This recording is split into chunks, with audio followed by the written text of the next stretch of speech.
سبا په 22 اګست باندې جلسه ده، خو خلکو تیاریانې شروع کړلې. په ډېر ګڼ تعداد باندې خلک روان دي اسلام آباد ته. تاسو کتلی شئ په دې ویډیو کې دا اوسنۍ ویډیو ده چې اسلام آباد ته خلکو تیاریانې شروع کړلې. خلک به اسلام آباد ته ځي او د دنیا د ټولو نه به غټه جلسه وي، ځکه چې په دنیا کې به هم داسې جلسه نه وي شو که نه، لکه څنګه چې سبا په پاکستان کې روانه ده او سبا چې کومه انقلاب دی نو ضرور به عمران خان وایي رضادی ښه، او یو داسې خبره روانه ده چې عمران خان به ضرور رضادیږي. او تاسو کتلی شئ چې کومه انقلاب دی نو کیدای شي چې حکومت چې دی نو کیدای شي چې جلسه کینسل کړي، او کومه کسان چې دي کومه عوام چې دی نو هغه دا جلسه چې ده نو نه ملتوي کوي او دا جلسه به وایي موږ خامخا کوو. تاسو کتلی شئ بالکل مکمل تیاریانې چې دي نو په عروج باندې دي. بالکل سبا چې ده نو جلسه به کېږي، په جلسه کې به انشاءالله د ټولو پاکستان چې دی نو هغه ته به ازادي میلاویږي او هر سړي ته به خپل حق میلاویږي. او په سبا چې کومه جلسه ده انشاءالله ټول پکې شرکت وکړي.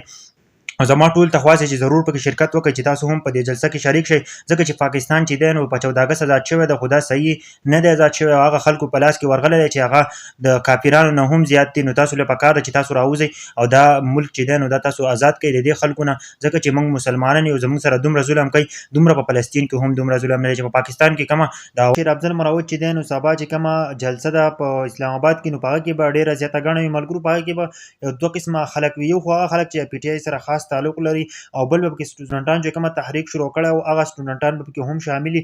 په اسلام آباد کې به په دنیا کې به د ټولو نه غټه جلسه وي جي. نو سبانۍ ورځ چې ده نو شیر افضل مروت چې دی نو هغه هم جلسهګاه ته تللی او هغه وله معاینه اخیستې ده. سبا چې دی نو سبا به ډېر زیات خلک وي، هغه به ځي او جلسهګاه ته به ځان رسوي.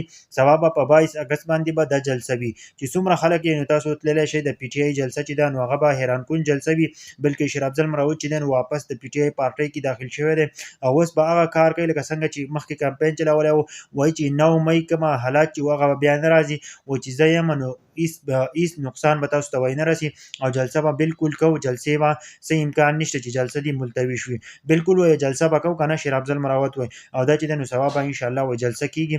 شیر افضل مروت چې دی نو هغه هم تللی و د جلسهګاه ته اسلام آباد ته رسېدلی.